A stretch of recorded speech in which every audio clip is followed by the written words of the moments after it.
do that. Don't start the fat guy talk again, dude. That's not how we need to get this shit rolling, okay? We had this conversation yesterday. Yeah, the But if fat you guy must talk. know, I'm in a fucking love seat, all right? Hard to get out of here. It's old. It's been held up by brick. I mean, I don't know if it's the love seat or if it's a you problem. Kind of sounds like a you problem. A little bit of both. I agree. I'm not But saying I yeah. would get out of it easily. But you fucking laughed at me. That was the difference. You fucking laughed at me. See, it's like the pot calling the kettle black. I can do that because I'm the same. Yeah, kinda, kinda, kinda. But yeah, bro. Welcome back to the show, everybody. We are back. We've been running some at least weekly. We've been doing that for sure with our rotation of co-hosts at this point. I am obviously Matt Garces, joined tonight by my co-host Justin, and maybe a couple more friends along the way. We shall see. Justin, how have you been, my friend, since we last spoke on the show? Very good, very good. Hope everyone probably notices a little later stream than usual, but we tend to be out at nights these days, both of us with our current income sources. So, but nothing wrong with late night stream. Get something to watch later. Oh, bro, we've had a couple late night streams. I mean, especially with, I think our audience for sure is used to it a little bit because we've had those streams where we've had a couple late night conversations or coverages of certain sporting events that we've stayed up and watched along with them. So we're But that show that like we're that show right now where people are like need to be in bed, but they're on their phones watching, knowing they need to go to sleep. So if you stay tuned in with us all night, just blame us in the morning. We'll oh yeah, take it. and then when you blame us in the morning, turn the show right back on and listen again. Like and share, man. Yeah, like, comment, subscribe. Welcome to the show. But let's get started, man, with some of the bigger news topics that we've kind of gone on and missed. We'll start with the NFL draft. We'll start with your team because they've been making some news as they tend to do. Justin, let's get your thoughts on this NFL draft class for the 2026 year for your Dallas Cowboys. That first pick coming to be Caleb Downs, followed by a nice little group behind him. What are your thoughts on your team's draft? To be honest, personally, I thought they nailed it. Um, I didn't really expect Downs to be there when he was. So to get him at 11, I think is another case of someone let him drop. I think from what you hear from most people, they say he's probably the most solid, as good as you could do. Um, Most unlikely bust, I'd say. Now, there's always a chance, and there's still a chance. I know he's a little undersized for a safety, but he, I mean, he was the best. He was considered the best player in college football on the defensive side of the ball for the last 2 years. And I think he's a smart IQ guy. They say he's a better person than a player. Our head coach has been speaking about culture, and he's also the quarterback of that defense. The big problem with Dallas's defense last year was not, not they couldn't even get lined up right. Didn't even know what they were doing. Well, he's going to eliminate a lot of that being the quarterback. He's a smart IQ guy. He's always in the right place where he needs to be. So I think that pick is insanely good. And Malachi Lawrence, I think, has a lot of upside. They say he's probably more of a developmental player, which I'm Mm. okay with because you just don't know. And that guy is more of a we'll wait and see. But I think, someone made a good point because I was still on the fence about Caleb and I was happy with the pick regardless.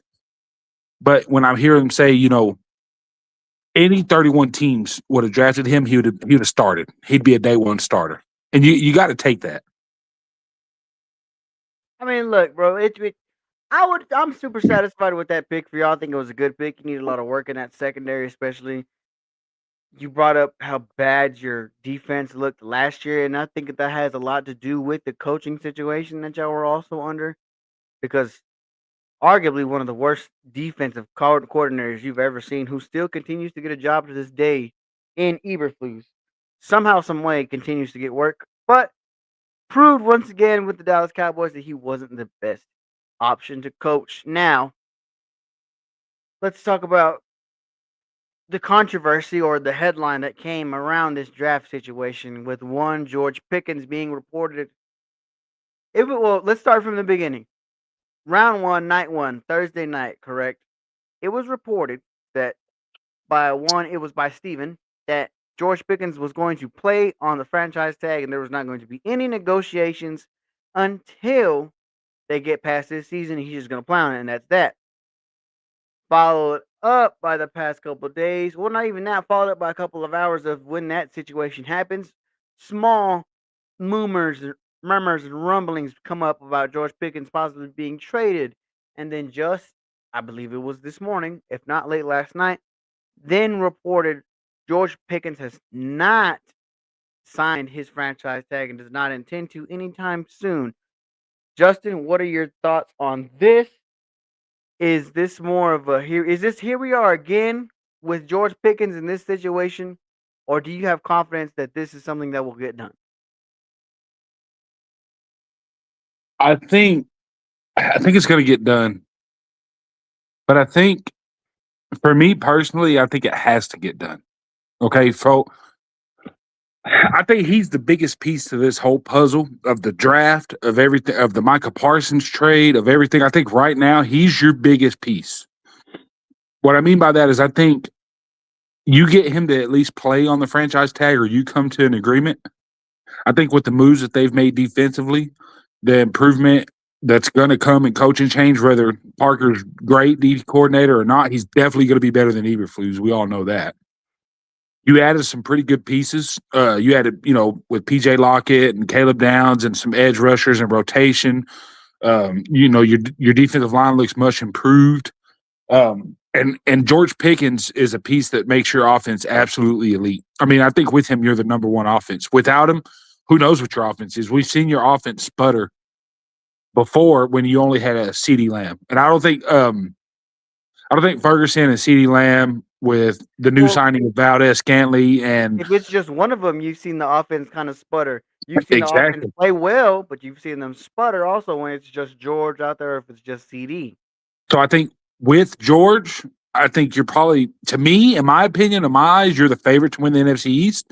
I think you're a real contender because I think your defense is going to be much improved. And without him, who knows what you are?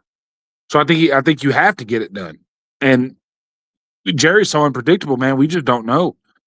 Because there's been, I know he's saying all the right things. We have long-term plans. We don't intend on him going anywhere. But we've heard that story before. But I think I'll put it like this. I think he's way more crucial to keep and sign than Micah Parsons was. Now, what is your thoughts on Jerry? And I'm saying Jerry because, obviously Steven was the one that came out and became the mouthpiece of the situation. But what are your thoughts on their such firm stance of he's going to play on the tag and that's it? There's not going to be no question or debate about it. I mean, it'd really depend on George at that point, Well, the reply from the team around George was he doesn't care anyway because he's not worried about the franchise tag anytime soon. He says it's April. Talk to me in July. Yeah, I mean, I think you have to find room to get it done. The problem with Dallas is that they have so many people that has to be paid. You have people on your line that are paid. You have Dak who's paid, CD who's paid. You paid your tight end. You're gonna, you got Quentin Williams and Kenny Clark who are already taking up quite a bit of cap space. Yes. So how do you work that deal to be able to afford George if he went? He's going to want top dollar. And I know a lot of people say, "Oh, well, he should not care." But yeah, of course, he should care about the money because it's his first contract. Yeah, you still got to think about him and himself. So I'm not in the belief of like take less money because you want to win. Well, that's just not how it goes, and you can't expect someone to do that. So it'll really depend on, I think you have to find a way to keep him. right. Even if it was a 3-year contract, because I think that's probably about the prime of Dak that you have left. So I would at least try to keep him for the next 2 to 3 years with Dak in his prime, and after that, let it be what it is.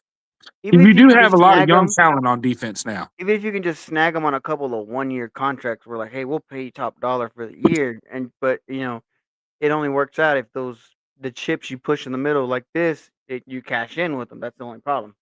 Yeah, and then you also saw where Demarius Overshown just hired the same agent. Mm-hmm. So he's already starting to think about a payday. Now that'd all depend on what he does this year because he's been very injury Yeah, prone. been very nicked. Been very So, nicked. but if he has it, so if you sign George and Overshawn stays healthy all year and has a beast season, oh, you're losing him because you're not gonna be able to afford him.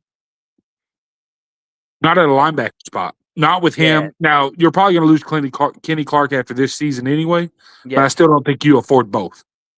No. Not with Not Quentin Williams' contract, not with Dax, not with CDs.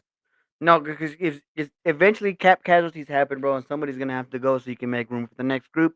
And I feel like even with the next group, y'all still draft pretty well, bro. And it's just a matter of putting your money in the right places to me. But it's like you said, you need a guy like Pickens. Why are we making such a deal about this? I'm not even gonna say a big deal. Why are we making this a deal? Why are we making this a headline for no reason? Like they're gonna ask. It could have been as easy as Steven saying it's a post draft situation. That's all he could have really said instead of, oh, he's gonna play on the tag and there's nothing else we're gonna fucking talk about. Yeah, they handle contracts so weird, man. They handle contracts so weird. The only ones that they've really gotten right have been the the Dax and the CDs. But he made Dak earn that money. That's the problem, bro. He paid Dak. Everybody's always said he's paid Dak a year later, and Dak hit him over the head twice. And Yeah, it's but true. Dak Dak has did hit proven to him be. over the head twice. Dak contracts were looking better and better. And then it happened again with CD, and it happened with Micah, and now here we are with George. It's Yeah, I just, don't know why they handle contracts the way that they do. and I haven't noticed it until like super like recently. You probably would know more being a Cowboys fan, but even like, I can only think back to like Tony Romo never had this problem with his money. Jason Witten never had a problem with his Well, money. you think that, but Tony really only had one big contract. That's what people don't But he never understand. had a problem getting that money. That's he did Tony Romo have to sit out or be tagged or no, he got paid. I think Tony played on the last year of his contract twice, though. Yeah. But So I mean, it's kind of the same thing. the point still remains though he never had the problem getting the money. He went to the table with Jerry, and they handled that right then and there. Yeah, I'm not sure. Yeah. I mean, Jason's kind of hard because Jason. Anybody was going to pay Jason. That was clear and obvious. Oh yeah. Um, you know, I think D-Ware got paid pretty well Mm-hmm. until the end there. Let's say There's some certain guys. It seems more recent. Like it didn't seem do like the you Tony think Romo teams had many problems with contracts, this is what I but was going to lately, say though. Do you think it's because of what happened with Ezekiel Elliott that spoiled it for everybody? I mean, people can say that, but a lot of people shit on Zeke's contract. Zeke earned his money. People Yeah, but forget. then Zeke got like super like lazy after that, is what people Hell, were I saying. don't think he got lazy. People forget that Jason Garrett ran Zeke for the first 3 years. I mean, Lord, man, he was touching the ball 30 times a game. I don't think it was as much as lazy as it But like was just worn out. I was giving you 30 balls and your numbers were going down after they gave you all this money. Oh, shit, man, I think that was just wear and tear. Credit to your brother. We said it in Zeke's rookie season that we had 3, maybe 4 great years of that Zeke. It's because of the way that Yes. he played. Bro, because you just can't run the ball the way he runs the ball, bro, and expect to last long. You cannot. And especially at his size, because be Derrick Henry's size to do that, bro. That's the only way you're gonna be able to do that.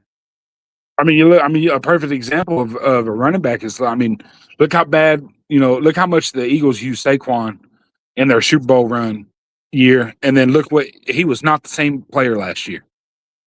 Yeah. I, But I get their offensive line issues, their offensive issues, but you could just watch him, and yeah, he his wasn't play making was a bit off. cuts. He just looked tired almost. But at the same time, it's like you say, it's super recent because even Jerry, what was it? Even last year, the year before, where he explicitly said, like look at the money I've spent on the wrong players and it not work out. And I think it was with the DeMarcus Lawrence. Yeah, the D-Law situation, wasn't it? Maybe one of those guys where he was saying like, I've spent this money on this person or this person, and I gave Dak all this money, and then I I think have we played nothing to show D-Law it. kind of early too. That was a weird thing. Mm-hmm. And D-Law was the Anyway, whole time he was in Dallas. yeah, no, he got taken care of. I mean, Which but is why I that's what I'm saying. It's somewhere in that era from that first run with like that 2016 class y'all had. in that first Another4 years. thing, which is a good thing, but you kind of get bitten by casualties, is that Dallas has tended to draft very well, and so Yes, a lot of their draft picks, you could say a bad signing, right? A contract that you could look at as a bad one ended up being Trayvon Diggs. yes, You paid him, and he produced nothing after. yeah, But for the most part, they draft well, and then when it comes time to pay, you got to think of the guys they have now. Their entire offensive line were draft picks. CeeDee Lamb, it was Micah Parsons, Dak Prescott, all those guys, Trayvon Diggs, they were all draft picks who eventually had to get paid, but they never got ahead of the contracts. So it was like you ran late with like a couple of them, and then it was like, well, we got to pay him, so we got to wait on this until it's time to pay this guy. Now he gets top dollar because you had to wait. So it's like they got in this loop, this vicious cycle of paying everybody late and getting hit over the head.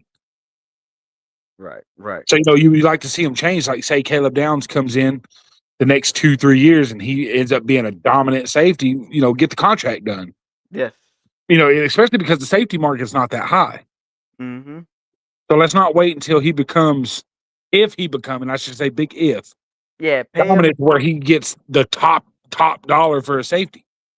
Not like that. Pay him while you feel like. Pay him while you can, and not wait until you feel like you maybe overpaid him. That's always the thing you want to avoid, bro. Because look, how many times have people questioned that with any kind of player where they waited and they got top dollar after a couple years, but then after that year when they get paid, it's just they're not. Yeah, I think it's just one of those things. But I am pretty happy with the draft overall. I think they did mostly what you had to have a little worry as a Cowboy fan, like, oh my God, what if they take a offensive guard like they usually do in the first Yeah, round? they went O line. Yeah. A big thing. I think I get that the Giants needed that O line. I still can't believe that they didn't draft Caleb Downs at 10 after getting Arvell Reese. The Giants made a lot of moves too, and I was surprised with some of the picks that they made. But I was satisfied with the picks that were made by a certain team were the Houston Texans. Now, looking at the picks that they made, Justin, they went super interior line for a lot of those picks. They got a guard, they got defensive tackles, they got a couple guards actually, defensive tackle. Then they started filling in those other spots where you just need depth on defense and offense. With the direction that the Houston Texans are going, adding adding Montgomery, adding some depth to the O line, putting more pieces around Stroud, and then, like you're saying, pay him on time, pay him early, paying Will Anderson top dollar now to keep him locked and secured, and keeping the 5th year on CJ Stroud. What is your outlook for the Houston Texans, and do you think they made the right moves for this draft they had? I do. I think one thing that I like that they did is that they didn't reach. They didn't try to go, they already went crazy in the draft and had a great draft. So they didn't like panic and try to do that again. I thought they went with needs, important needs. I think maybe that first, second round pick, you could have went a higher receiver, but you're never going to be mad at, making a strength stronger. Yes. But, I like the guards that they got. I actually like Klein. I like that tight end a lot. I think he could be a sleeper pick. I Yes. think I seen some film on him. He's pretty good, dude. He's really He's good. I pretty like good. him too. Now, do I think he's going to be that dude from Oregon? Probably. I think that's probably the best tight end in the draft. Mm-hmm. But I mean, he's really good. I thought, I thought y'all did pretty well overall. I'd give y'all like A minus, maybe a B plus, just because I wanted to see maybe one more weapon. Just because Tank Dell and Nico seem to have a little bit of injury history, so you want a little bit of security there, but there's still time to do so. But your guards, which were the most needed, you got. So that was the crucial point. Is like be smart, get your linemen, and a lot. There was this. Let's be honest. This was a heavy lineman draft. I think it was. I can't remember a draft. This draft kind of wasn't. It was more pick what you need and not pick the best player. To me, with a lot of the teams. I think it was an unusual draft as far as like there's not a whole lot of receiving or quarterbacks in this draft. Mm-hmm. And so a lot of the top other position guys got picked quick. But I think that's it was a deep trenches draft for sure. It definitely was, but I think there was a lot of good trenches guys in there. Like I think y'all did really well. I mean, because I knew y'all were waiting on a great lineman, and they started flying off the board after like Yeah. pick 7. When they started going back to back off the board, I'm not gonna lie, I was super nervous about what we were gonna get. But when they called Kalen's name coming out of Georgia Tech, I'm like, yes, this is the kind of guy that we're looking for, especially with the additions that we have. If it is going to be Montgomery, Woods, and maybe Chubb, if he comes back on a deal, I like that. Run the ball, but I am with you. You need to bring in another piece, and maybe they're waiting to see what happens with the Jawan Jennings and the Brandon Ayuk's of the world. Who knows? Things can be made. We still got a good, what was it, the June 1st designations for everything. That's what the Eagles and the Patriots are waiting on to set up the AJ Brown trade, just for contracts to be made, money to be shifted around.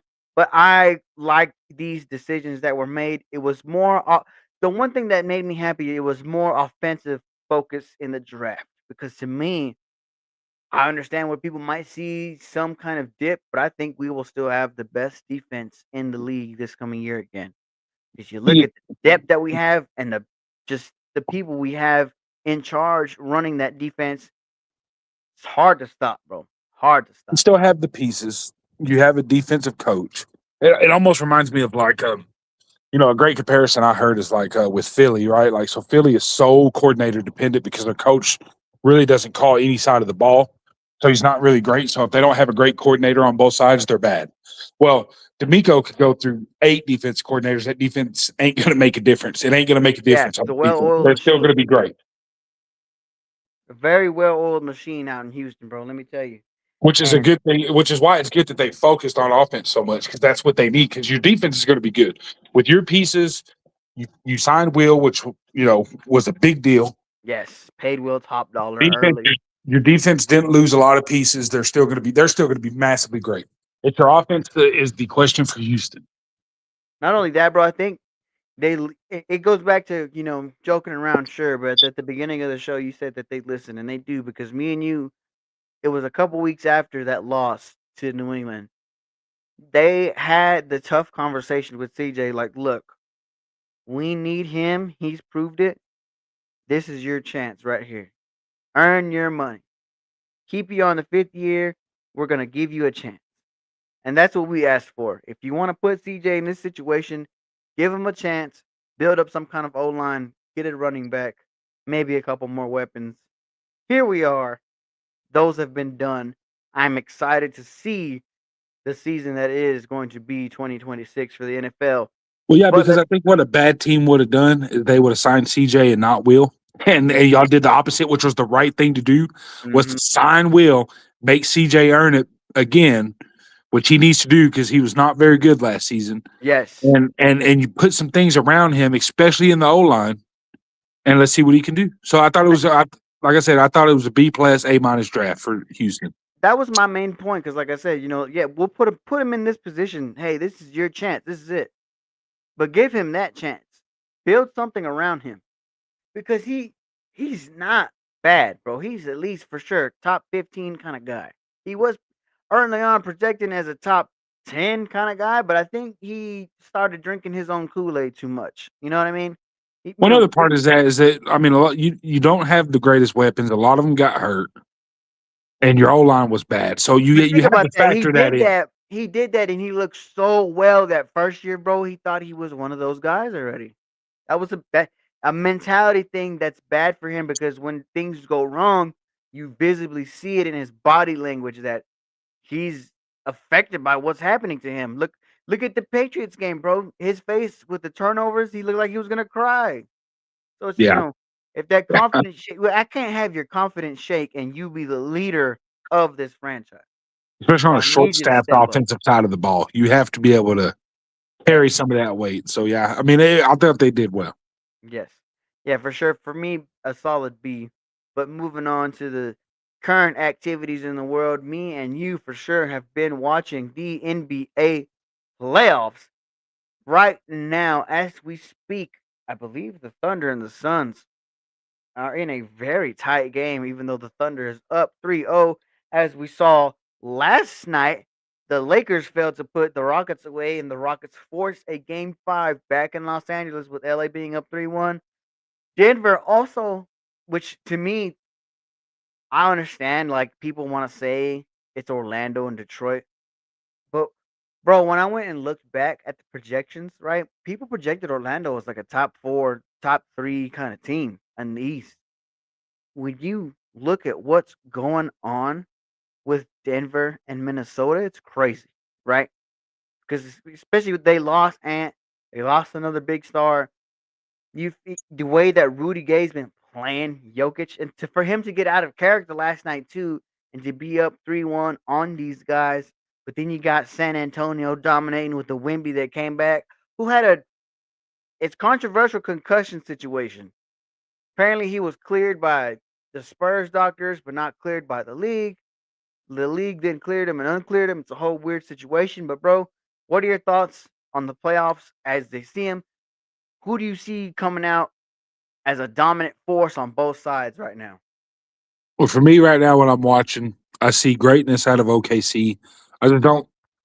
I just don't see them being beat by anybody, man. That's just hard for me to see. They just look so good, man. They have they're not they don't have like that one. I mean, they have a big star, but they're just a well run team. They're deep so across the board. They can play in many different ways. I mean, they just look leagues above Phoenix. You watch. I've watched a few of those games, and they look like they They're don't even dominant, belong bro. on. They They're just don't even dominant. look like they belong on the same field. And then I watch. I think the Lakers. I kind of I kind of thought the Rockets would win that game 4. Just kind of felt like it. You know, you're not going to have the greatest night from LeBron at this time. Every he's going to have a few off nights, and without their pieces, I think they'll get that series closed out in LA. I'm not too worried about that. When I watch the Denver series, I watch Denver and I get the feeling that Jokic has kind of been figured out. They're almost starting to feel like that one run team. Almost reminds me of like Dallas Hmm. back when Dirk and them did it. Just they had one good run, and now it's going to kind of start. Yeah, I think every year they're going to fall a little more, a little more, a little more. And I think inevitably you're headed towards Oklahoma City and San Antonio conference finals. Oh yeah. I think the Lakers can compete. But I don't think that they're gonna. I don't think they can beat Oklahoma City. I think they're the third best team in the Western Conference, but I don't think they can compete with OKC or San Antonio. And if I'm looking on the other side, I just Boston looks better than everybody on the eastern side of the ball. Bro, with what happened to Tatum too, that's insane, right? With his Achilles, and he's Yeah, back ready, and he's looking phenomenal. he's making threes right now. When does Tatum do that? I mean, they look good, man. I think. Although that Cleveland and Toronto series is really good. No, they're having a good series. Cleveland and Toronto are having a really, really good series. I'm a little shocked by the Knicks. I thought the Knicks would perform way better.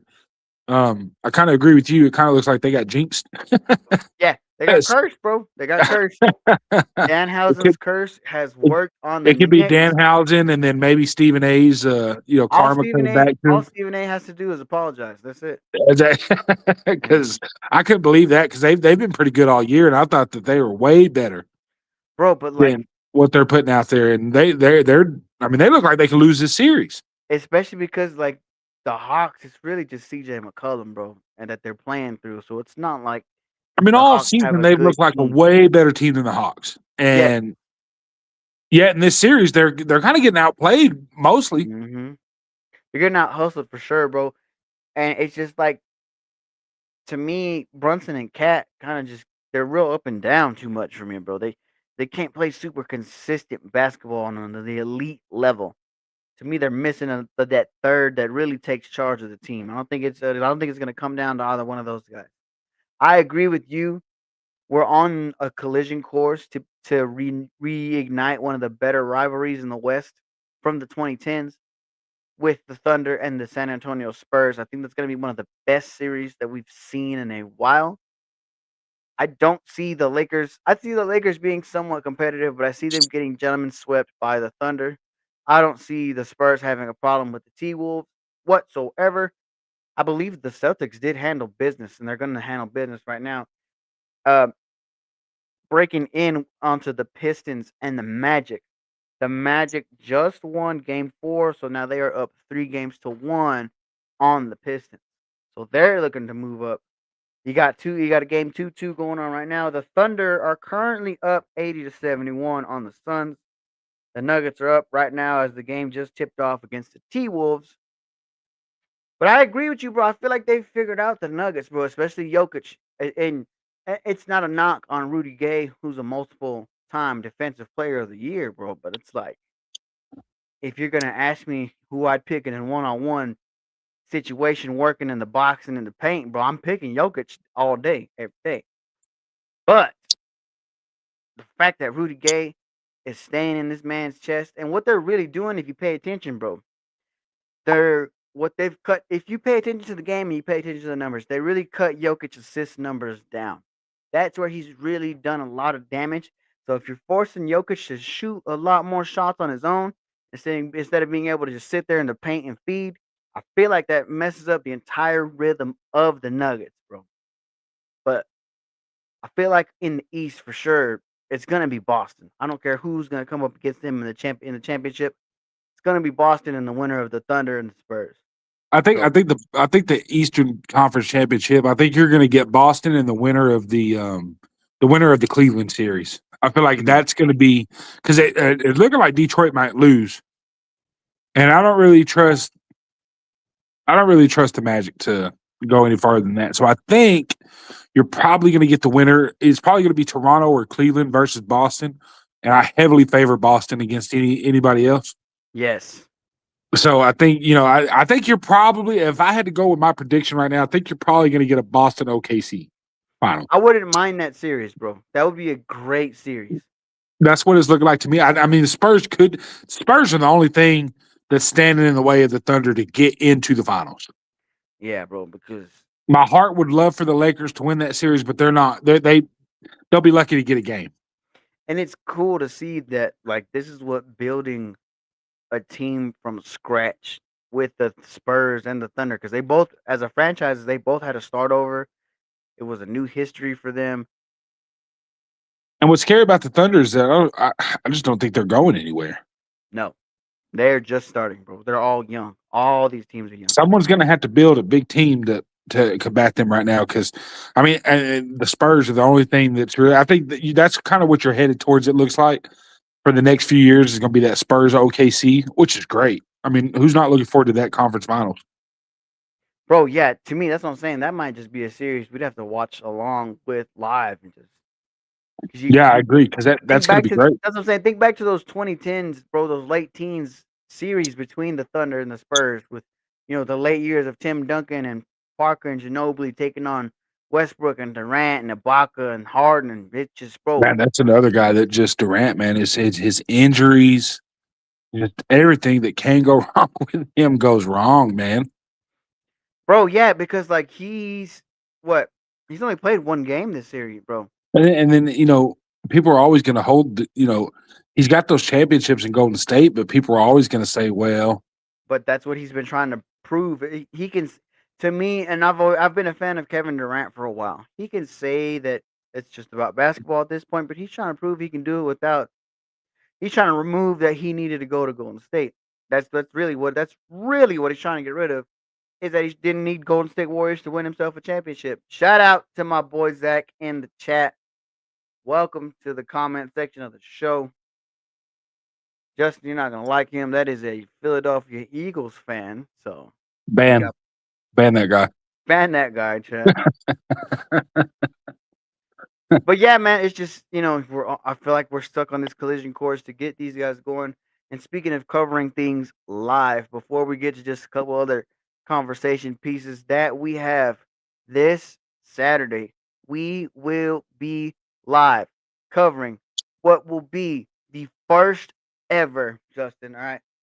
In the history of the Cruiserweight division, this will be the first ever Mexican main event as David Benavides takes on Zurdo Ramirez for his unified Cruiserweight championships. That is right under 200 pounds, anywhere between 176 and 199. with Resendiz and Jaime Munguia fighting for the vacated belts of Terrence Crawford at 168 pounds with an appearance by Oscar Duarte. Justin, you are familiar with David Benavidez. He is moving up to cruiserweight to fight another very game, sturdy Mexican. We should be seeing an all Mexican affair, Cinco de Mayo weekend, but there's not a lot of buzz going on this around this fight, bro. Do you expect fireworks, and are you excited to call a fight like this weekend? I'm excited to see it. I know the names. I don't know everything that I need to know, but it's always a good time, man. Especially I'm gonna go over there and be live with you guys. So can't wait to do that. It'll be interesting. It'll be fun. I believe we'll have Joseph with us. Yes, We'll have the old 3-man call right there. yes, So that'll be fun. that's right, ladies and gentlemen. The whole show will be here live in studio, which is cool to say. After reorganizing everything, we're gonna call this fight. We're gonna do another update show this weekend, but it should be a great all Mexican affair. To me, it's just these guys are perfect for each other. The same size, same style of fight. Zurdo is kind of a better boxer than David, but David's fucking game. He's gonna come forward. Another great undercard main event of two more Mexican fighters who are gonna come and fight. Bring more and more and more, which is why I was so surprised why all Mexican affair isn't getting any attention. It's kind of weird, especially when Canelo Alvarez is missing from this weekend, and he'll be missing again later on in September because his next fight will be in Saudi Arabia. But that is right, ladies and gentlemen. As Justin said, we will all be live here in studio. You'll get to see my co-hosts right here in front of all my Texans merchandise, taking pictures, smiling real big for the camera. Justin, before we end it tonight, I wanted to talk to you about something as was last weekend now, almost 2 weeks ago, WrestleMania took place, and the retirement of one Brock Lesnar took place. What was your reaction to that? And what do you think? Because as a casual viewer of wrestling, bro, what does that do for you? A star, a crossover star, such as Brock Lesnar, and a true attraction, him leaving the game. What do you think that does for the casual fan, for the business? And what do you think of Brock Lesnar's career as a whole? So I am a casual today, but something to remember is that I was a mega fan growing up. Mega fan. Till this day, I listen to documentaries, podcasts about the old times, Attitude Era, of course. Really into it. I always catch the big ones still. Always talk to you guys about catching up. So for Brock Lesnar, for me, it felt like the last guy. The last guy from that era. And he was a little late in the Attitude Era, but he still feels like the last guy left. And I know Ray still, but Ray was post Attitude. So he kind of seems like he was the young guy that came in late Attitude Era, but he was still kind of around those days. He still, got to face Austin and stuff like that. So, He was positioned as the next guy of the new generation. I mean, I think Immediately as he he was even pre arrived. Cena. Well, remember, they came in as the same, like, rookie class, him and Orton and Cena and Batista. And now the So, only like, one left standing is Randy Orton. yeah, so it just feels like another, like, we're really at the end of that era. Brock's career was amazing. One of the greatest. I mean, you're talking about WWE heavyweight champion, WWE champion, UFC heavyweight champion. I mean, that just, Bro, you'll never see that and a again. national wrestling champion, bro. And a He national, was a I don't legit know, you'll athlete. probably never see that again. I mean, you can look at it, he might be the best combat sports athlete of all time. That's like just athlete, bro. He deserves to be on that list of best athletes of all time. No matter what people think about professional wrestling, to do the things that he can do in a pro wrestling setting is insane. I mean, Name this me dude went to the another. UFC and beat Randy Couture and Frank Mir. Yeah, he became the world champion, bro. But then name me the UFC world champion that could do a shooting star press. You know what I mean? Like Exactly. name me that guy. Find me that guy, and then There's only other, well, what other WWE wrestler would have went and had the success that he had in the UFC? there's not I, many. I can only think of one name off the top of my head, and maybe not because he was hurt by that time, but I think If the UFC, I think if Kurt Angle would have went to the UFC, Oh, bro, if he didn't have like a bunch of I've neck always thought problems. about that. If Kurt Angle would have fought in the UFC, I don't know how his stand up is, but we know the dude's an Olympic gold. I mean, apparently there's a story that he beat Brock Lesnar in a wrestling match. Yeah, I think him and like Mr. Perfect and shit, they used to have like just grappling matches, shoot grappling matches randomly in place. I think him and Mr. Perfect had one in a fucking plane. So there's not many guys ever that you could think that, and like you said, and there's not many UFC guys that could have went to WWE and did what he did. Yes. I mean, But outside of that, bro, there's not many people like that are also an attraction like he is, bro. when you hear his music fire off in the WWE, man, you just get excited. I mean, he's an all timer. He's amazing. He's a big star today. He's always going to be a big star. He's a And bona it was, fide draw, bro. it was kind of emotional for me, man, to see him retiring, especially because if you know Brock like we do, you know he's not a people person. But to embrace the crowd and be as emotional as he was, you don't really see Brock like that very much. And I don't know. I know y'all guys are more into it than I am, so I didn't have any indication that he was going to retire. Well, it was always rumored that because I thought it was going to be at SummerSlam, SummerSlam. Yeah. yeah, it's because SummerSlam is where he's from. He's kind of. It was rumored that this is the plan. It was always heavily rumored last year that this year was gonna be it for sure for Brock. But knowing like Brock Lesnar that he's just gonna do whatever the hell he wants to do anyway, so it's not super surprising that he chose right then and there. This is it. And he still did his due. He put someone Bro, over who he should made have been Oba look put like over. $1,000,000. And that is amazing. That's the rite of passage. Austin or The Rock. That's just what you're supposed to do. And that's what he did. And Oba's going to be, Oba might be a star, man. I mean, that dude is Yes, insane. yes. I mean, Bro. if there's anyone who can it was so fitting that that's who he loses to, because who's the next big beast? I wouldn't be Yes. surprised. I would be surprised if Paul Heyman doesn't go and start managing Oba.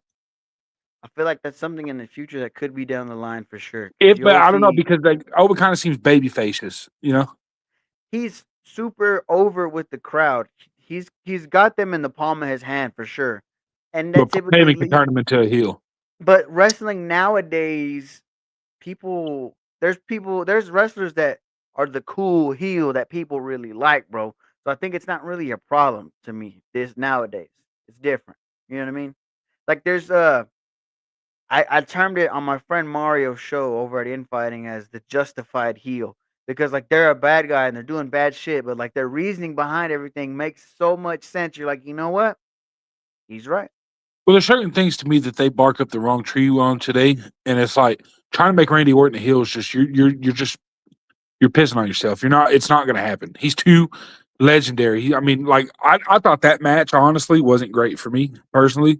I Yeah. didn't like the Cody Randy match at the end of night one, and I thought night one was pretty good overall. But just the pacing of that match, man, was slow. Yes. There wasn't no like the Jelly Roll McAfee thing. That was kind of like, man, I think they did the fans a service at least with that by getting that out of the way super early. Yeah, they needed to. And like I said, one thing that I really appreciated about this Mania was that they didn't bring in. I feel like sometimes WWE today relies too much on like the surprise old school big star coming in to save the day, big Mhm. pop. Like you got to get away from that at some point and let these guys be their own stars. So I thought the main event of night two was class. Like Yes. 1-on-1, mano That y was a mano, classic, bro. That great was a classic. match. Don't need nobody. Don't need an old star. WrestleMania 40, you already did that. And it was amazing.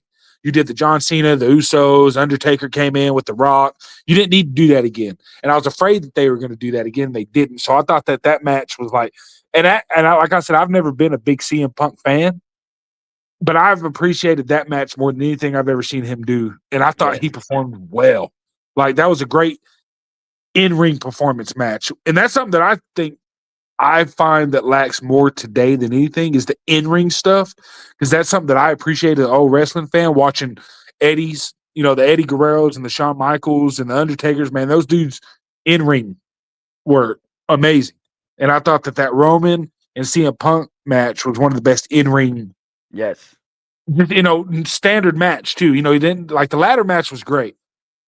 The ladder match in WrestleMania was great, but I like them old schools like Randy Orton versus CM Punk, mano y mano.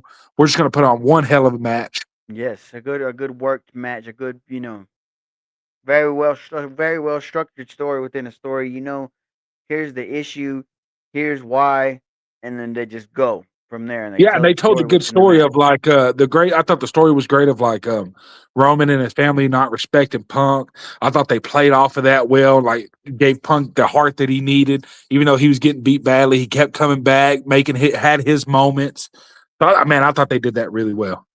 Yeah, and the build up to it, like you said, like he kept fighting back and coming back until he had Roman, but he didn't have enough energy to put Roman away, and that's what lost him the match. And you did the right thing by putting the belt back on Roman. Let's be honest. That he's. I mean, look, Cody is a star, but he's like for me personally, I'm not the biggest Cody fan. Like in my opinion, Roman is the star. Yes. And you put your belt back on the best guy. Like I thought when you put the belt on Cody was great at 40, but I don't think that that's as well maintained as Roman can be. Yeah, bro. I think Now now especially he has the belt. He's not gonna. I mean, he's definitely gonna go be a heel. I think especially because I think you've worn Cody Rhodes kind of thin, and the way they've presented him, he's kind of making him look like a dumb fuck a lot of the time. You know what I mean? Especially with Yeah, what happened with Cena, now with what happened with Orton, kind of like it's taken away from the what's the word I'm looking for? From his aura. You know what I mean? When he returned at WrestleMania 38, he was huge. He was a big star again. He was presented like, wow, this is the guy that's going to do it. And then it caught fire from WrestleMania 39 to 40. But since then, it's kind of like, what do you do with Cody Rhodes that you well, the have? best thing to do with your biggest baby face, the best thing to do for me is always to have him chase the title. That's always going to get more fire to me. But I think that's the problem is there's nobody strong enough for him to chase. That's not Roman Reigns. Yeah, because you can't. I don't know if him and Roman won't work again. No, I think they did the right thing. It's same thing like with Stone Cold and The Rock, and they had it back to back, but then they let it breathe for another year or two. You can't have the same main event 3, 4 years in a row. It's not gonna work. The fans are, especially in a time like this, the fans are really gonna turn away from it and probably not even watch or care. I mean, So they so did. yeah. So if you're them, who are you putting Cody with now? I mean, Well, early on, last Monday, and they've kind of teased it. They're teasing the Punk and Cody match, which is, to the wrestling fans, is a big match. It's a good match. It's gonna be a good match. It'll be a really big match because the history that's there.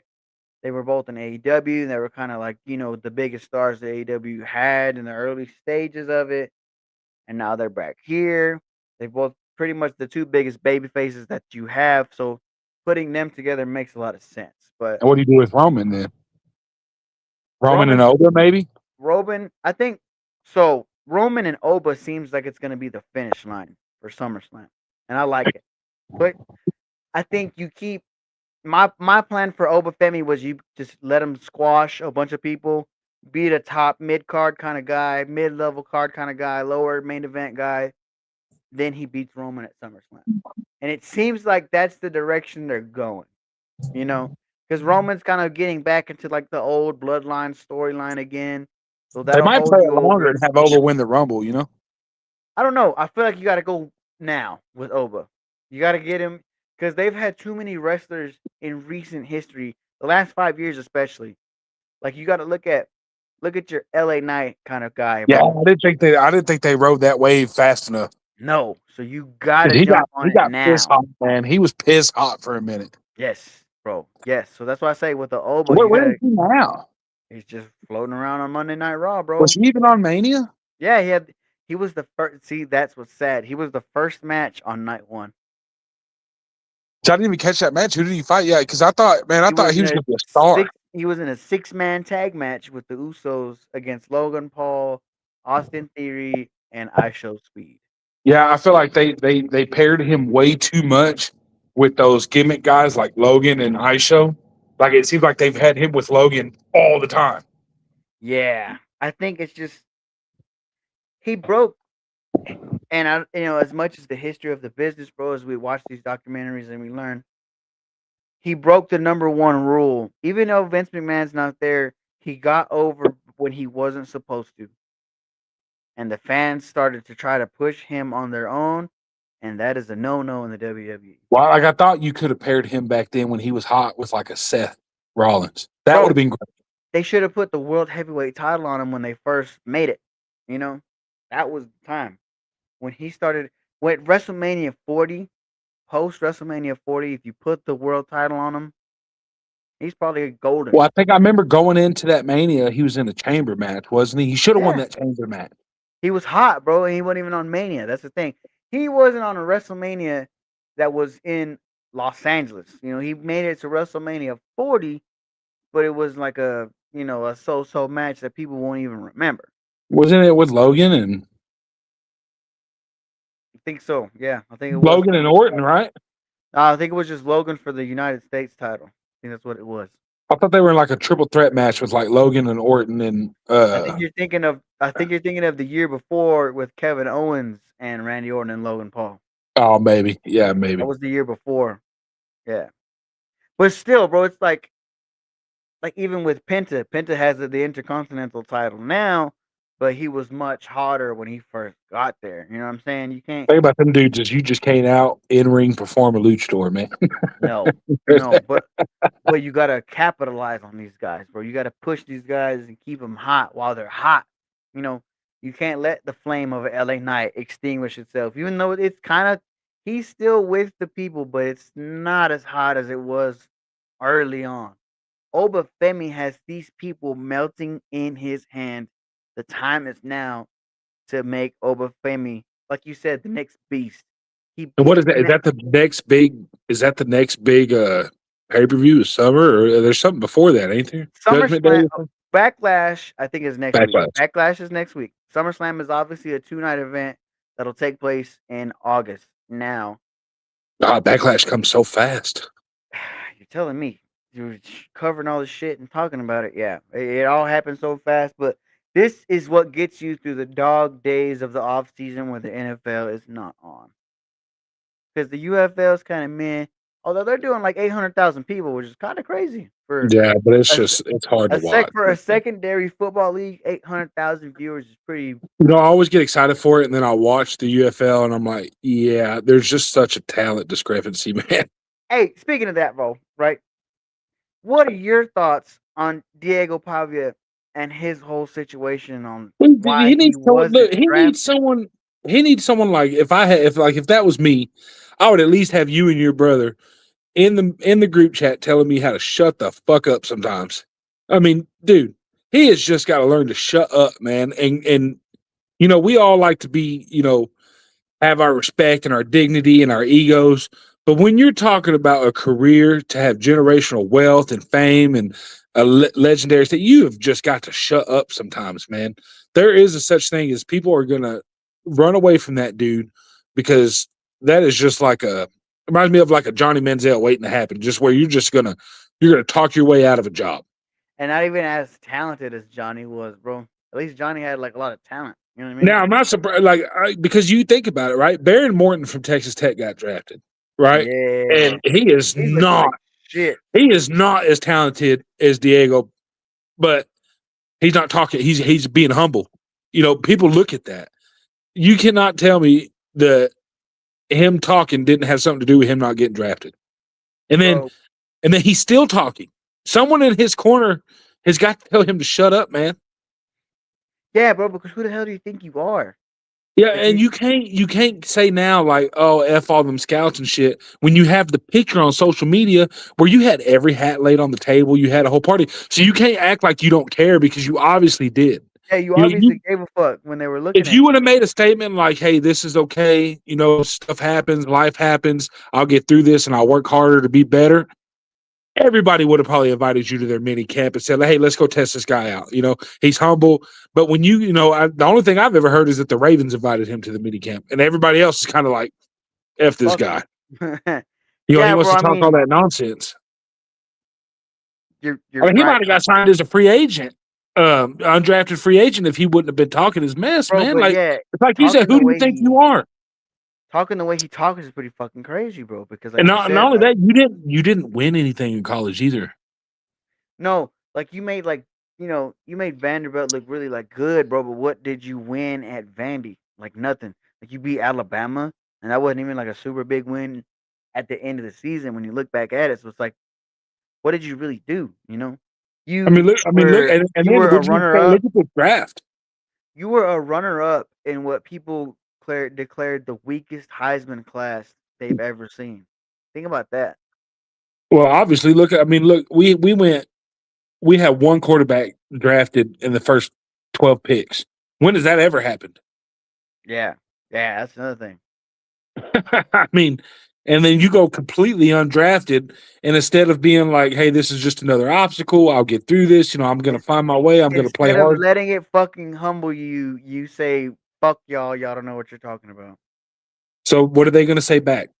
Fuck you too, bro. They're gonna say, "Fuck you too." Yeah, Especially because next year is supposed to be a huge quarterback and receiver draft. bro. Teams would rather just sit and wait. Not only that, bro.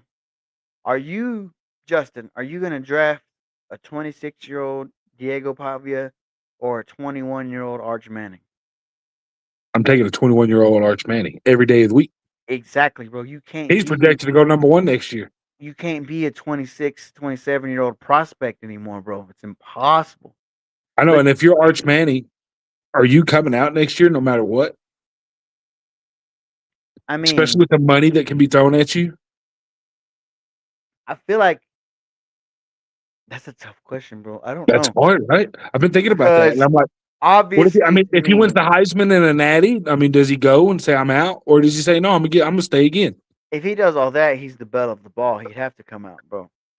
But knowing the Mannings, it all depends on who gets that first pick. You know what I mean?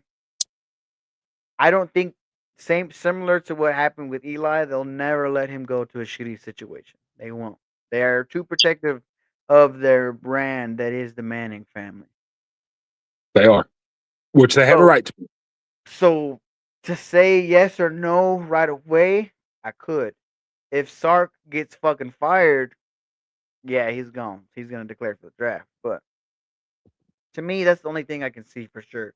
I If guess Sark it's all if going to depend on the Sark gets season. fired and if the team that they really like gets the number one overall pick. Yeah, I don't know if they're going to send him to like the Jets or which I think the Jets had a really good draft, by the way. Yeah, they But like he's not gonna go to the Jets. He's not gonna go to the Browns. I don't think they let him go. Miami, Yeah, I don't think they let him go to Miami, which would be and funny if he went to. It would be funny if he went to Miami and took Quinn Ewers' job again, though. That would be pretty fucking funny. even more funny would be if he went to the Chargers. Oh, that would be a dangerous team for him to go They to. ended up getting their Manning after all, Hmm. Yeah, after the whole Eli situation. that's another thing too, bro. Is like how many people because it's. I understand why people aren't sold because they say it's hype, but if you've seen the way he's developed in 2 years, you're like, man, this kid is great. Oh, he He's looked gonna great look at the end of the really season. good. He looked really good at the end of the season, and that And dude can really run. if he wins a Heisman, then you're like, okay, he's got to be something, right? Well, then Texas looked good at. They beat a lot of great teams, and then this season they had a great transfer portal. They had a great offseason recruiting class. Texas is going to be. I would not. It would not shock me if they win the SEC. Ooh, bro. Speaking of which, you know who had a great year draft wise is Texas Tech. The Oh my number of goodness! players that y'all My sent through goodness! the draft, boy, My goodness! lets you know that y'all did it right this year. I mean, they. I think one of the biggest, and I've been saying this. Yeah, the David Bailey or whatever. But the Carolina Panthers getting Lee Hunter. Watch Whew. that dude, bro. That dude is going to be that interior lineman that nobody thinks about. And they have a beast of an interior lineman there in Carolina already. Yes, And that dude is massive. They're going to slim him down a bit, and he can already move. bro. Yeah. What was it? Y'all sent like almost 20 people, right? Well, I think Drafted. Skylar Gill Howard got drafted. Lee Hunter got drafted. David Bailey. I know 2 receivers, a quarterback, a Somehow, safety. somehow fucking Morton got I drafted. mean, whoever thought that Tech would have the number 2 overall pick on the defensive side of the ball? Yeah, that's crazy, bro. How does that's That's got to make you feel good though. That like, okay, now we're producing talent. Well, David Bailey can really play. Yes, David Bailey can really play. yes, that motherfucker can wreck a game, bro. He's going to be good. But if you're the Jets, aren't you? If you're a Jets fan, I'm kind of like, damn. Well, if you'd have just kept Quentin Williams, man. Not even that, bro. I don't even know, bro, because like unfortunately, that's where he went was the Jets, bro. So he's gonna have to hang Well, out no, on if the I'm the Jets Jets, for a I'm like, couple man, him years. with Quentin Williams though would have been nasty. It would have, bro, but you still would have fucking lost, bro. But still, I mean, edge rushers are still hard though, man. They're hard to predict. Who Man, knows, man? Who knows if he's good? I think he's going to be good. I don't think it's hard to predict teams like the Jets, bro. I don't think it is. I'm just saying it's hard to know, like Franchises like that are not run well, bro, and they haven't been and run that's well what makes for me a while. worried for David Bailey. Because I mean, I mean, that's what makes you worried for the guy. he'll hang out there for a couple years and get traded, bro. It always happens. They did have a good draft, though. They've had a couple of good drafts. You know, maybe I don't know. You just don't. You just don't trust them. You can't. They don't know what they're doing, bro. It's Like, teams like the Browns, bro. Like people really pushing this Shadur Sanders situation. Like Deshaun Watson's not gonna fucking start when the season starts. I've paid Deshaun all this fucking money. He's gonna start. oh, he's starting. Zero question. Who's starting this season is Deshaun Watson. I gotta Oh, get it's going to be something out Deshaun this Watson. motherfucker. I got to. And I don't know, bro. It's gonna be interesting, I especially think the like only reason why people have hope for the Raiders is because he's got Tom over there. they still need a lot of pieces, bro. They still need a lot. I think You think of teams like the Raiders, actually, I think Miami had a good draft. yeah, but they need a lot.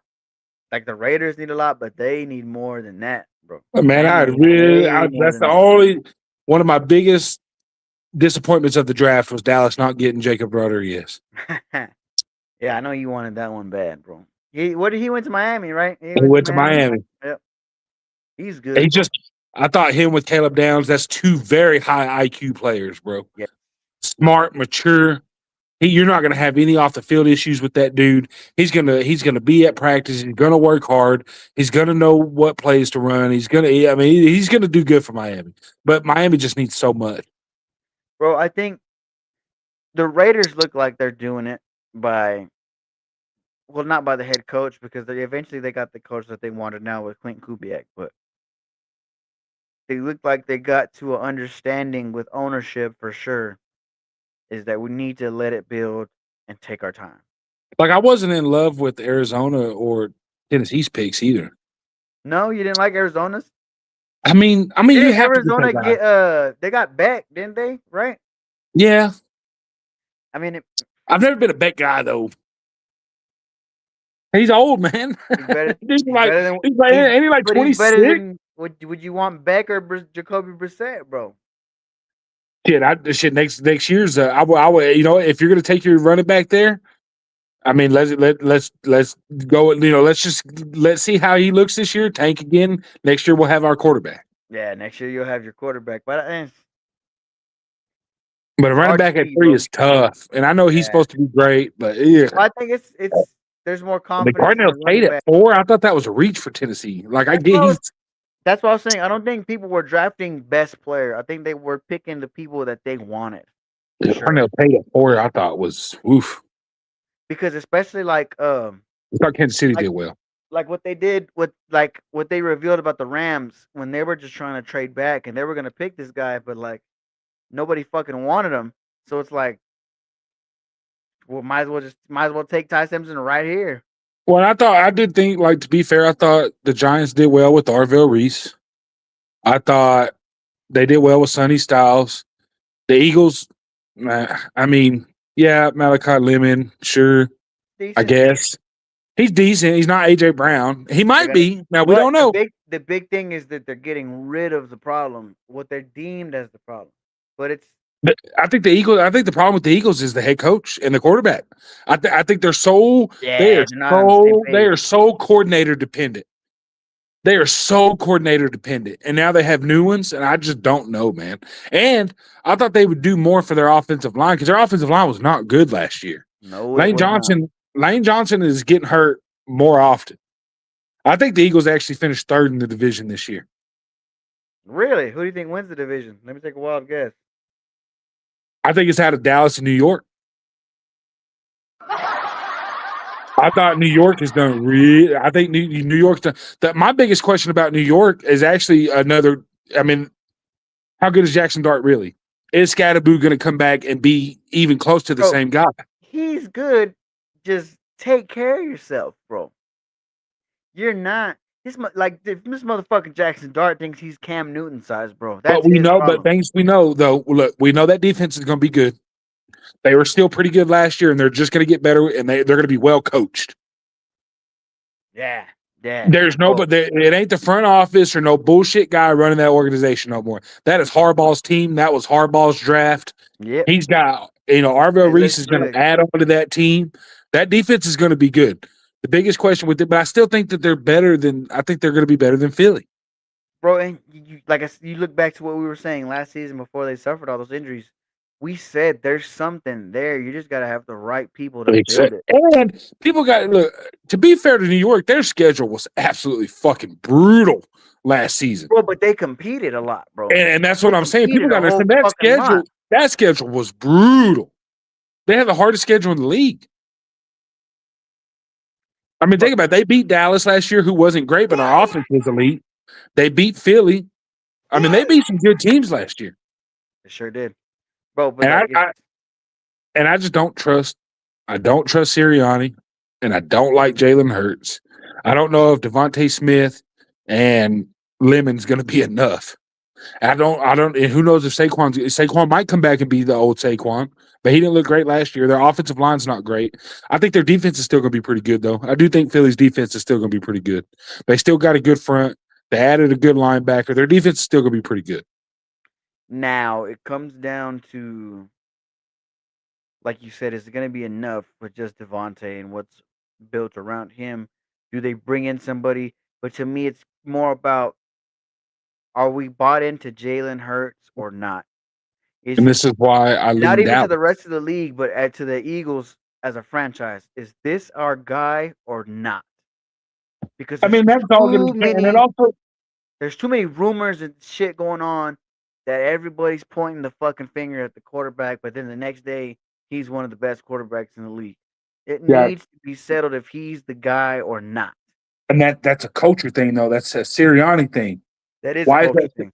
Exactly. And like, I think if George Pickens ends up playing, they get a deal done or he signs a franchise tag, Dallas is head and shoulders above the best offense in the league, Bro, hey, y'all are up there, bro, because there's just so many good especially in offenses. the division. Now, if imagine if Dallas has I'll give you the division for sure. Y'all have the best in that division. that's what I meant Y'all to have say. arguably the top 3 offenses in the whole league. It's just there's a lot of good offenses out there, bro. And imagine if Dallas's defense, say Dallas's defense was 10th. Whew. Shit, if they were 15th. Exactly. And I think they have a very good chance to be that. You If have they Overton were coming back, if they were able not to injured. generate fucking half the turnovers they did at their peak, they would have been fine. And I think their defense is going to be much improved. And if you get Pickens, that's why I said earlier in the show, Pickens is the key. With Pickens, I think you win the division. It's tough, bro, because like I asked you, here we are again, or can we get this shit done? But Is it really a problem? To me, it's not a problem right now, but I can see it being a problem. but but as far as the division, I do think New York's going to be better than Philly I agree. because I can agree with that. because I do think. But it's again, like you said, who knows what moves could be made, what things could be changed. Because you know, imagine they do something crazy and add another top-notch receiver. Then One other what? big thing too that you got, and I'll even admit this as a Cowboys fan because Shoddy's still not as proven as you need him to be. Nope. We can say for sure New York has the best coach in the division. Yes. They Yeah. just landed the best coach in the division. There will be games that John Harbaugh will outcoach us and Absolutely. everyone else in the division. Yes. Absolutely, bro. He's super confident. He brought his staff. He's got more control. I think I think in terms of when somebody needs new scenery, he was one of those guys because I think it was just his message in Baltimore wasn't being read. Put him in front of this new younger group of guys. He's getting players that he likes. And He's building a fantastic defense. It's just now keep these guys on offense, bro, because you lost not only your quarterback, your running back, but your star receiver and in another the thing same about Philly, season. and another thing about Philly is we know how their fans are and how their organization is. They're They fucking had a fickle. bad they had a bad end of the season. If they come out the gates and they lose a couple games early, oh man, it's all over. It's going to crumble. And Absolutely, bro. they're getting booed. Sirianni will be the most hated man in Philly if they imagine they go 0-2. Nah, It's done. It's done. bro. Imagine they go 0-1. What do you mean? Yeah. I mean, it's done. They did it last year, but bro, they won. They beat y'all in the first game last year, and we're still upset. I mean, you knew when Dallas had that comeback on them last year, and then Chicago ran all over them. Oh, you knew it was over. Yep. But what's gonna bite them in the ass, bro, is if they make this situation with AJ Brown what it is, and it's proven that he was the one that was right. Because Well, you can't live off, and it's the same thing for a lot of teams. You can't live off one side of the ball bailing you out all night, bro. You got to be able to generate some points. I mean, they had so much firepower on that offense last year, and it was bad. I mean, I seen that offense. That offense was horrible. I mean, and then when your offensive coordinator that you let go, or when Patullo was kind of like, well, when I'm fucking explaining Jalen Pasilla Hurts was these kind of plays, fucking hit and miss though too, bro. He's not really but the most but proven it's a fucking bad guy. look when the staff is coming out saying, well, we're trying to explain these play schemes to Jalen Hurts, and he's not getting it. So Sirianni just tells him, well, if your first read ain't there, just run the ball. But to shoot him some bail, bro, that was what his fourth coordinator in 4 years, bro. It changes every year. Yeah, but look what they were with Kellen Moore. But then look what happened. Look, he was gone the next year, and then he got another coordinator, bro. And that's why He they had, said they're so. But that's where your head coach is a problem.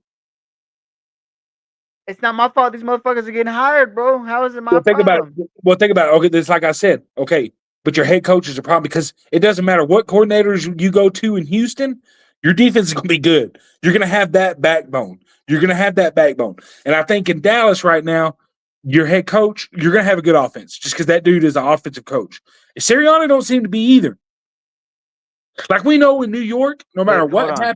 no matter what happens to their offense, they're going to have a great defense because But of John Harbaugh. that's the difference though, bro. Is you look like you said, you look at that Texans defense, what did we say? The talent is there. You look at that Cowboys offense, the talent is there. Is the talent there for Philly, or is it, time Was for Talkin not there new last is it season? time for Look, new faces in that the, offense, bro? the offense last year was exactly the same as the Super Bowl where they fucking went crazy with But they Saquon. weren't on the same page, bro. That's what I'm Yeah, saying. but Is it that's just what I'm saying. time That's for a head because they have a new coordinator, which is a head coaching problem. Like, okay, there's no matter if you lost your defense coordinator this year, you have that same defense going next year with D'Amico, your defense is going to be elite. yes. So it's like you're not going to go like they went back to back years with the same offense. One year it was cooking, the best in Hmm. the league. Next year it was the worst in the league. Okay, But well but that's a head that, coaching issue. But that's what What I'm does your saying. head coach do? Is the talent really there though, bro? Because like I'm saying, what did they do? The next year after they won that Super Bowl, they took Saquon out the fucking game. Because yes, Jalen Hurts played well in the Super Bowl. Can you play well like that all season when we take this motherfucker away from you? No, you cannot.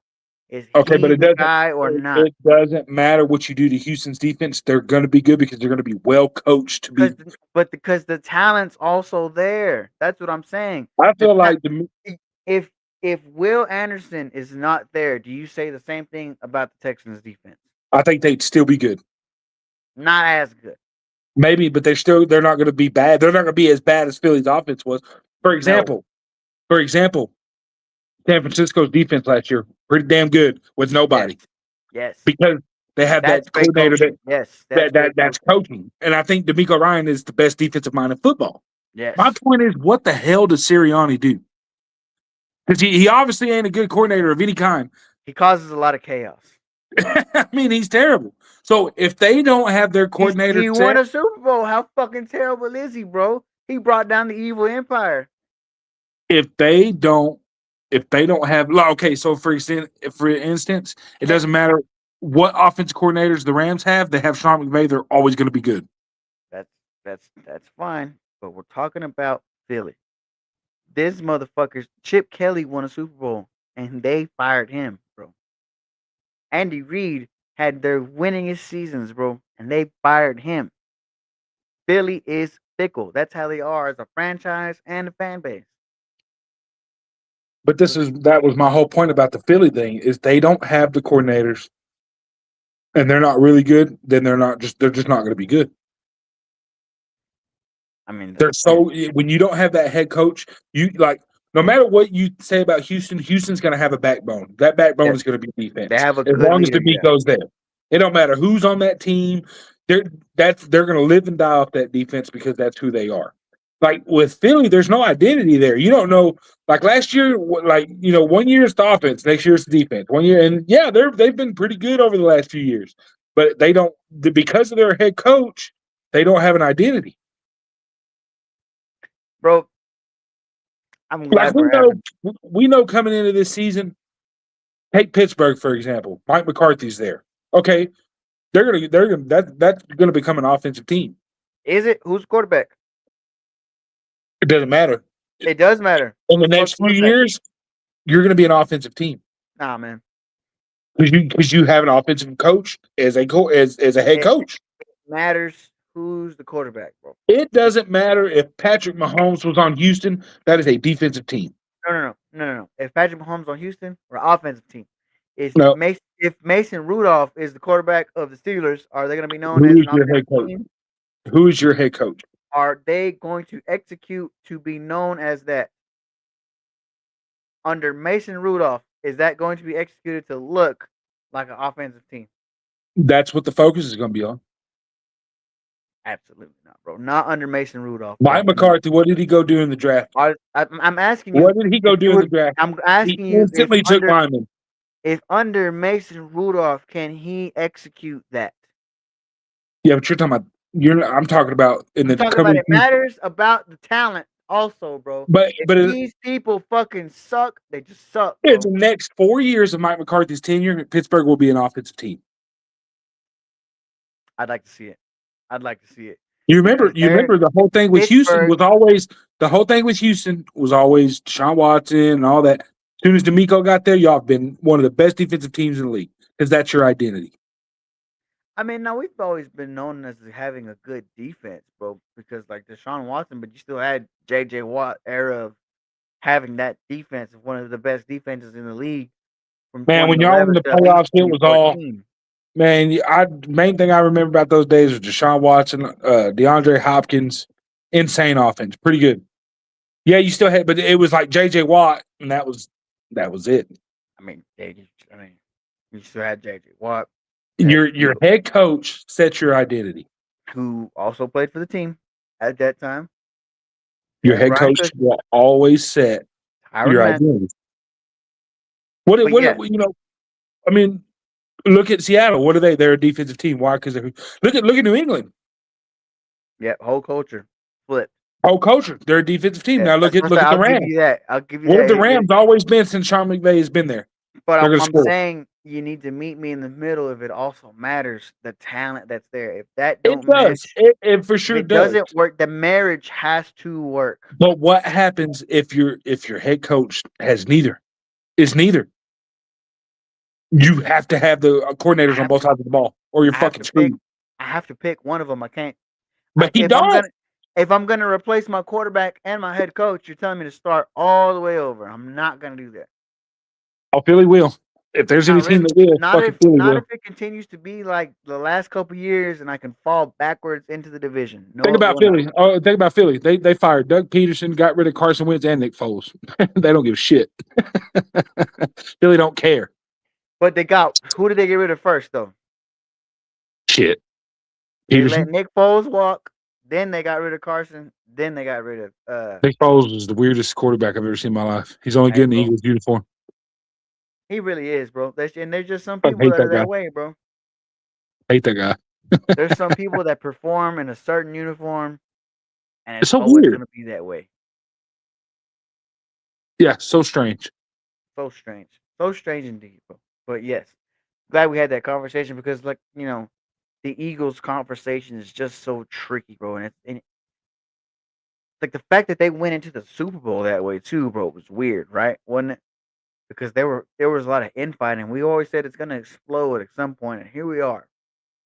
But the fact that they've been so successful in like the 4 or 5 years that we've been saying it's gonna explode is insane, Well, right? the best thing about the Eagles, and I'll have to give them credit about this, is fucking Howie Roseman. That dude That is incredible. that They motherfucker have can one of the draft. best GMs in football.